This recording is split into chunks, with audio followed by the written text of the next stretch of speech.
සජීවී යාඥාවේ මහිමෙන් දේව වචනය. இன்றைய நற்செய்தி மத்தேயு 5:21 தொடங்கி 43 வரை. படகில் ஏறி இயேசு கடலில் அக்கரைக்கு திரும்பிச் சென்றார். அக்கரையில் ஏராளமான மக்கள் கடற்கரையில் இருக்கும் போது இயேசுவை சுற்றி கூடினர். அப்பொழுது ஜெப ஆலய தலைவரில் ஒருவன் அங்கு வந்தான். அவன் பெயர் யவீரு. அவன் இயேசுவை பார்த்ததும் அவரை பணிவுடன் குனிந்து வணங்கினான். அவன் இயேசுவை மேலும் மேலும் பணிந்தான். அவன், என்னுடைய சின்ன மகள் செத்து கொண்டிருக்கிறாள், தயவு செய்து அங்கு வந்து அவள் மீது உங்கள் கைகளை வைக்க வேண்டும், அதனால் அவள் குணம் பெற்று வாழ்வாள் என்றான். ஆகையால் இயேசு அவனுடன் சென்றார். ஏராளமான மக்கள் இயேசுவை பின்தொடர்ந்தனர். அவர்கள் அவரை நெருங்கிக் கொண்டு சென்றனர். அம்மக்களின் நடுவில் ஒரு பெண்ணும் இருந்தாள். அவள் 12 ஆண்டுகளாக இரத்தப்போக்கால் அவதிப்பட்டு வந்தாள். அவள் மிகவும் துன்பப்பட்டு விட்டாள். ஏராளமான மருத்துவர்கள் அவளுக்கு உதவ முயற்சி செய்தனர். அவளிடம் இருந்த செல்வமெல்லாம் செலவழித்து, ஆனால் குணமாகவில்லை. அவள் மேலும் நோயால் துன்பப்பட்டாள். அவள் இயேசுவை பற்றி கேள்விப்பட்டிருந்தாள். ஆகையால் அவள் இயேசுவிடம் கூட்டத்துக்குள் வந்தாள். அவள் இயேசுவின் மேலாடையை தொட்டாள். அவளோ, நான் அவரது ஆடையை தொட்டாலே போதும், நான் குணமாகி விடுவேன் என்று நம்பினாள். அவள் இயேசுவின் மேலாடையை தொட்டதும் அவளது இரத்தப்போக்கு நின்றது. தான் நோயிலிருந்து குணமாக்கிவிட்டதை அவள் சரீரத்தில் உணர்ந்தாள். இயேசுவும் தன்னிடமிருந்து வல்லமை வெளிப்பட்டதை அறிந்தார். எனவே அவர் நின்று சுற்றிலும் பார்த்தார்.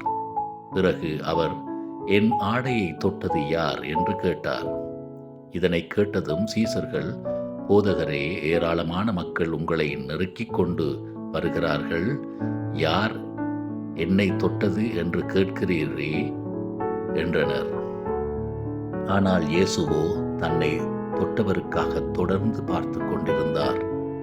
அந்த பெண்ணும் தான் முழுமையாக குணம் பெற்றதை உணர்ந்தாள். எனவே அவள் இயேசுவின் முன்வந்து அவரை பணிந்தாள். அவள் பயத்தால் நடுங்கினாள். அவள் தன் கதை முழுவதையும் இயேசுவிடம் கூறினாள்.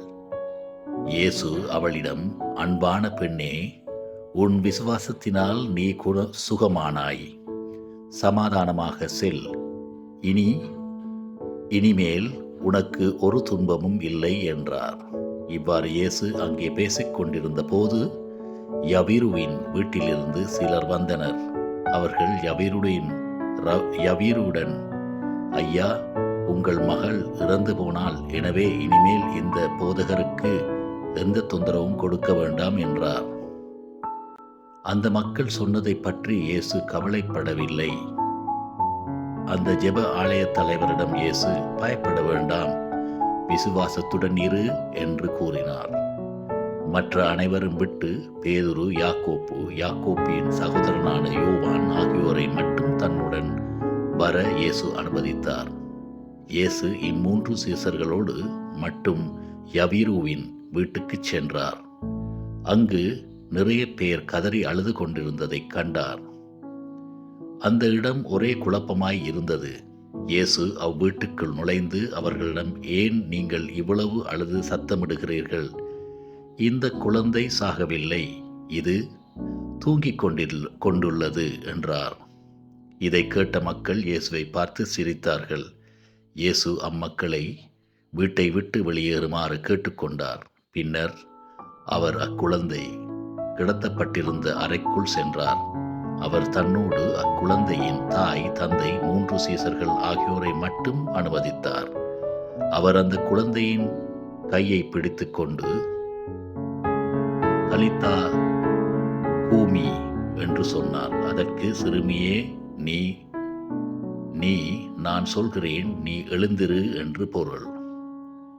அச்சிறு பெண்ணும் உடனே எழுந்து நடக்க ஆரம்பித்தாள்.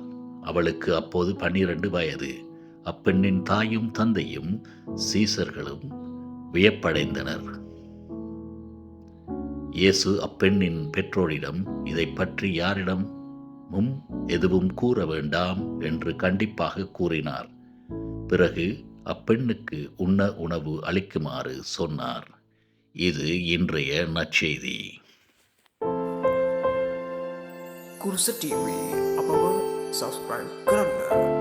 දෙවියන් වහන්සේගේ වචනය තව තවත් ඉදිරියට ගෙන යන්නට ඔබ අප හා එක්වන්න. ස්තුතියි. ජේසු පිහිටයි.